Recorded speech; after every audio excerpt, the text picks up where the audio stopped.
masa pacaran menurut Purwandi adalah usaha-usaha dari pasangan untuk mengintimidasi baik dengan ancaman atau mengambil penggunaan kekuatan fisik pada tubuh atau barang-barang milik korban.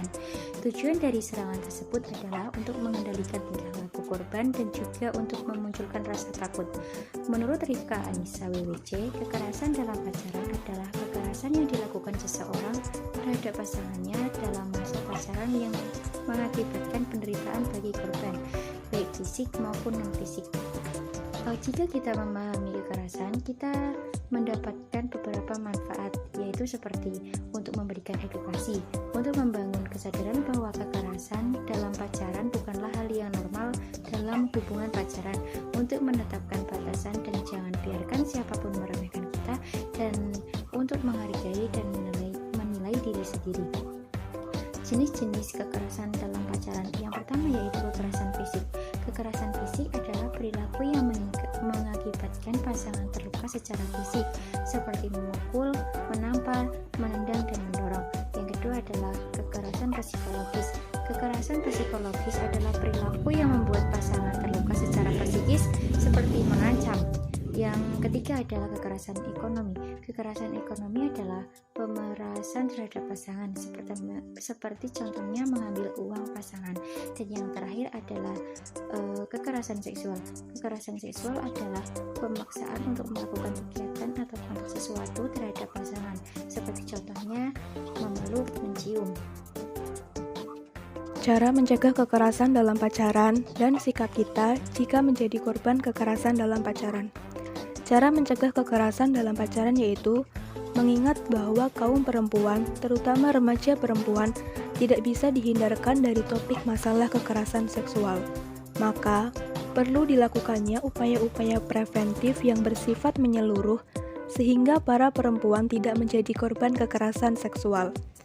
Adapun alternatif treatment yang dapat diberikan adalah pelatihan asertivitas normatif. Pelatihan asertivitas bisa diterapkan pada individu yang mengalami kesulitan untuk menerima bahwa menyatakan atau menegaskan diri adalah sebuah tindakan yang layak dan benar. Pelatihan asertif yang diberikan kepada korban lebih menggambarkan tentang prinsip-prinsip perilaku, misalnya penerapan kebutuhan-kebutuhan manusia, khususnya kebutuhan untuk dapat mengekspresikan diri secara penuh, terbuka, dan tanpa merasa takut akan adanya ejekan dan perasaan bersalah. Kemudian, bagaimana sikap kita jika menjadi korban kekerasan dalam pacaran? Yang pertama, kamu tidak sendirian.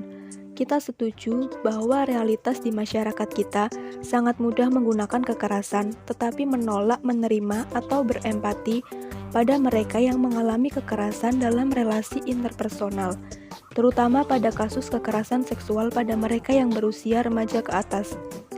Yang kedua, kekerasan yang terjadi bukanlah kesalahanmu. Setiap korban tentu familiar dengan kata-kata ini. Kamulah yang membuatku melakukan ini, kamu yang membuatku marah, kamu mesti belajar untuk nurut. Sangat sering pelaku kekerasan menyalah-nyalahkan korban. Yang ketiga, kalau kamu merasa ada ketakutan, maka itulah yang dikatakan sebagai kekerasan.